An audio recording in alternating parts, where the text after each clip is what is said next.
So yun mga idol, meron na tayong brand new model. Kararating lang, mainit-init pa. Ang latest 2026 model year ng Kawasaki Z9 Special Edition. Ayan mga idol. So ano bang binago dito? Well, wala naman silang binago sa specs. Ang bago lang dito, yung colorway. Nice! So makikita nyo mga idols, wala na masyadong yung color niya talagang gray na lang. Graphene steel gray, no? At siyempre, mas darker siya, no? Compare sa 2025 model year na medyo light yung color niya. So yan mga idol, available na ngayon to at meron din tayong bagong presyo. So, dati ang old price nito ay 637,000. Ngayon, add sila ng 6,000. Ang new 2026 model year price is 643,000 pesos mga idol.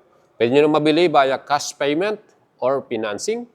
Ayan mga idol, support yung alagang buhit natin. Wow. At syempre, tutulungan natin kayo, mapasay nyo to.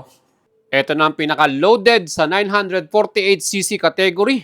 Inline 4, 6-speed with slipper clutch, dual channel ABS. Meron na rin tong Kawasaki traction control, ride modes, and cruise control. Meron siyang financing, 20% all-in down payment, 168,154. 3 years, 4 years, 5 years, pwede kayo pumili mga idols, 14,000 na lang pag 5 years. Kaya send message na kayo sa ating Facebook page, like and follow na yan.